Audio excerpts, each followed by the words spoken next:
Hi hello ನಮಸ್ತೆ ಮಧುರಾ ಚಾನಲ್ಗೆ ಸ್ವಾಗತ. ಮನೆಯಲ್ಲಿ ದೋಸೆ ಹಿಟ್ಟು ಇಲ್ಲದೆ ಇರುವಾಗ ಸಡನ್ನಾಗಿ ನಿಮಗೆ ದೋಸೆ ತಿನ್ನಬೇಕಂತ ಅನಿಸಿದರೆ ಹೇಗೆ ಇನ್ಸ್ಟಂಟಾಗಿ ದೋಸೆ ಮಾಡ್ಕೊಳ್ಬೋದು ಅಂತ ತೋರಿಸ್ತಾ ಇದ್ದೇನೆ, ಬನ್ನಿ ನೋಡೋಣ. ಮೊದಲಿಗೆ ನಾನಿಲ್ಲಿ 1 ಕಪ್ ಆಗುವಷ್ಟು ಬಾಂಬೆ ರವೆಯನ್ನು ತೆಗೆದುಕೊಂಡಿದ್ದೇನೆ.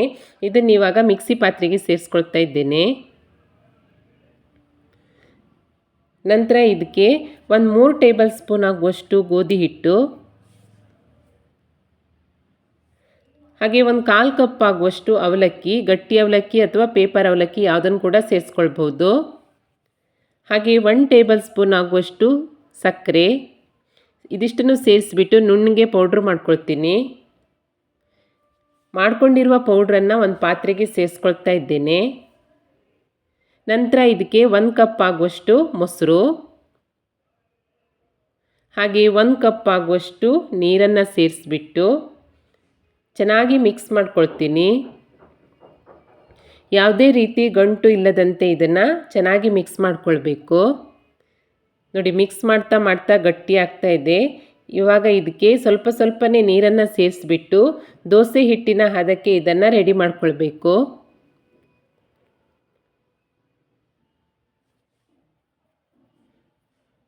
ನೋಡಿ, ಈ ರೀತಿ ಸ್ವಲ್ಪ ಸ್ವಲ್ಪ ನೀರನ್ನೇ ಸೇರಿಸಿ ಮಿಕ್ಸ್ ಮಾಡ್ತಾ ಇದ್ದರೆ ದೋಸೆ ಹಿಟ್ಟಿನ ಹದಕ್ಕೆ ರೆಡಿಯಾಗಿದೆ ಹಿಟ್ಟು.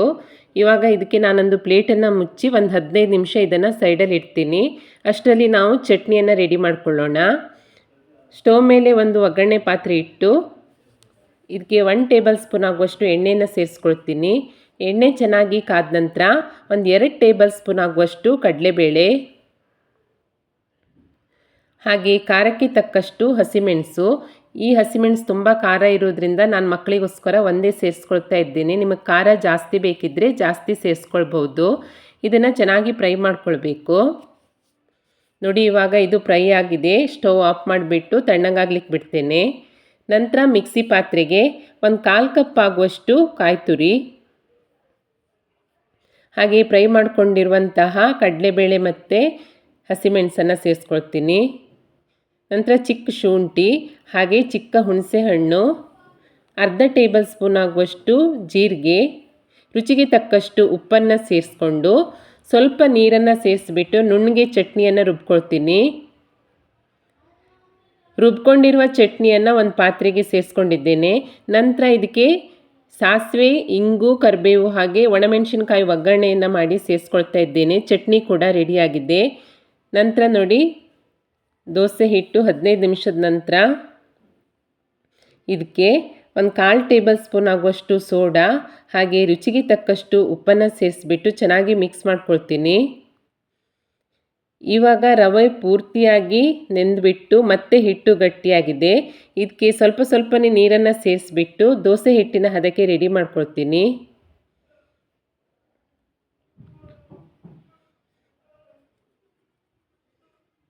ನೋಡಿ, ಹಿಟ್ಟು ಇವಾಗ ರೆಡಿಯಾಗಿದೆ.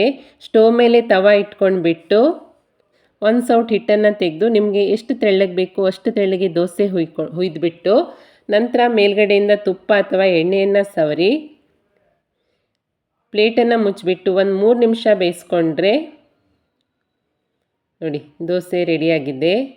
ಇದನ್ನು ಇವಾಗ ತಿರುಗಿಸಿ ಹಾಕಿಬಿಟ್ಟು ಇನ್ನೊಂದು ಸೈಡ್ ಕೂಡ ಚೆನ್ನಾಗಿ ಬೇಯಿಸ್ಕೊಳ್ತೀನಿ. ಹಿಟ್ಟಿಗೆ ಸಕ್ಕರೆಯನ್ನು ಸೇರಿಸೋದ್ರಿಂದ ದೋಸೆಗೆ ಕಲರ್ ಚೆನ್ನಾಗಿ ಬರುತ್ತೆ, ಹಾಗೆ ಕ್ರಿಸ್ಪಿಯಾಗಿ ಬರುತ್ತೆ. ನೋಡಿ, ಇನ್ಸ್ಟಂಟ್ ದೋಸೆ ರೆಡಿಯಾಗಿದೆ. ನೋಡಿ, ಅದೇ ರೀತಿ ಇನ್ನೊಂದು ದೋಸೆ ಮಾಡ್ಕೊಳ್ಳೋದು ತೋರಿಸ್ತಾ ಇದ್ದೇನೆ.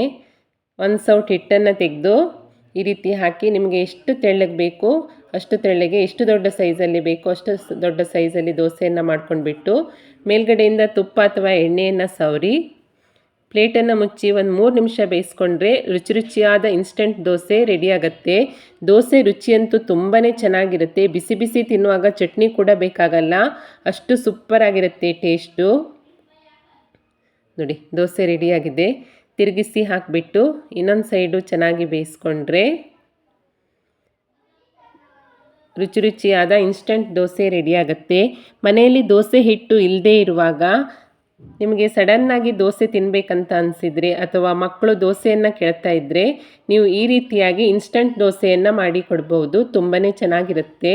ಚಟ್ನಿ ಜೊತೆ ಅಂತೂ ಸೂಪರ್ ಆಗಿರುತ್ತೆ. ಹಾಗೆ ಚಟ್ನಿ ಇಲ್ಲ ಅಂದರೂ ಬಿಸಿ ಬಿಸಿಯಾಗಿ ಹಾಗೇ ತಿನ್ಬೋದು, ಅಷ್ಟು ಚೆನ್ನಾಗಿರುತ್ತೆ. ಖಂಡಿತ ಟ್ರೈ ಮಾಡಿ. ಇಷ್ಟ ಆದರೆ ಲೈಕ್ ಮಾಡಿ, ಶೇರ್ ಮಾಡಿ, ಹಾಗೆ ಹೇಗಾಗಿದೆ ಅಂತ ಕಮೆಂಟ್ ಮಾಡಿ. ಹೊಸದಾಗಿ ನಮ್ಮ ಚಾನಲ್ ನೋಡ್ತಾ ಇದ್ದರೆ ಸಬ್ಸ್ಕ್ರೈಬ್ ಮಾಡ್ಕೊಳ್ಳಿ. ಸಿಗೋಣ ಮುಂದಿನ ರೆಸಿಪಿಯಲ್ಲಿ. Thank you for watching.